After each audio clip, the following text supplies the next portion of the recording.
Minister of Education, Baron Guy Eulens. We are very pleased to have you here, delighted to have you, your presence. Honorable members of Parliament, and Your Excellency Wu Chantao, People's Republic of China, my dear parents of our dear students, and distinguished guest, media representative, and my dear student, and my colleagues, and my fellow Eulens School community. Normally, I'm a little bit shy to give public speech because I'm not trained for it. But today I got a little bit of spirited to say something about the Eulens and our effort. It's partly because I think I felt compelled to introduce this institution to a larger community because there are a lot of myth and confusions around, or there are a lot of good things to share about it. Thank you for joining us this morning. First, who are we actually? It's just to say in one sentence, Eulens is a beautiful outcome of Baron Guy Eulens' love for Nepal, supported by his unparalleled philanthropy. That's it. And yes, then what's the philosophy? Why we came in existence? What's the purpose? The philosophy is, the philosophy of establishment is to establish a world-class education institution in Nepal to demonstrate that it is doable.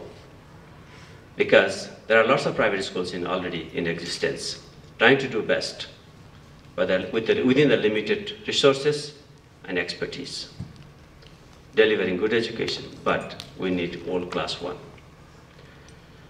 And self-sufficiency, coming from business background, literally a business emperor, did business throughout the world, a billionaire philanthropist. He said, I'm not going to establish a pipe from Brussels to Kathmandu so that I can pump in money rest of my life and my children and my grandchildren. It's not going to happen. You have to build an institution that is self-sufficient. And yet, you have to make it socially responsible institution, a great level of social contribution. So these are the three fundamental pillars of the establishment of Eulens School. Then, what legal instrument we should take to do it? Shall we do an NGO? Probably the most lethargic approach to do business. To go for profit, probably not right when it is a philanthropic investment. We chose the midway. We registered a non-profit foundation, a non-profit trust. That's Eulens Education Foundation in 2006, January. Then, subsequently, it established the Eulens School, again at non-profit school. So there's a lot of misconception that when you make a non-profit institution, it is a charitable. No. Charity is good on its own right. But when it comes to establishing an institution that you envision to run in perpetuity for indefinite period, charity doesn't do good.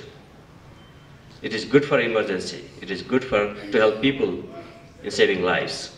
So then, what are who we admit to fulfill those three objectives of establishment? Who are going to be our students? Yes, we have to admit students who can afford to pay. Number one, that means, coming from well-off families. We have to admit students who can pay less, or we have to admit students who cannot pay at all. We have to bring in the whole society into this school. Basically, economic diversity. This is the school that upholds the philosophy of diversity. how can we acknowledge the diversity that exists in our society? How can we bring the entire community in the school? That's it. So, economic diversity, different startup. Then, occupational diversity. How many different occupations exist in our society? Yes, we can't give opportunity to all. That means we can't do none. So we want to diversify the occupational diversity of the parents at the school. It is a University of Nepal. That's what we like to build. ULENS belongs to this country. Nobody earns dividend here. Neither Baron Guy ULENS earned dividend, nor Som Paneru, nor Dr. Arzu. We don't earn. It is whatever we make, we reinvest in the system to train the teachers, to improve the infrastructure, to realize our dream. We need more open-minded people at the Ministry of Education. We need policies that support the private sector or the social sector or the social entrepreneurs to promote education in Nepal. Otherwise, if we just try to work around the current legislation or with the people who are leading the ministry, it's impossible. We gave up a few ventures, sadly, just because of that. It actually has caused Baron ULENS a little bit of sadness, and us too, because we couldn't move forward. So I must thank the Embassy of the People's Republic of China for their generous support to ULENS School over the year. I really thank you, Your Excellency, for your support. Last but not the least, I would like to acknowledge the extraordinary contribution of our chair lady, Dr. Arzu Rana Deva, sorry. In bringing this institution where it is today. Had there not been Dr. Deva, who knows whether this institution would have been alive today.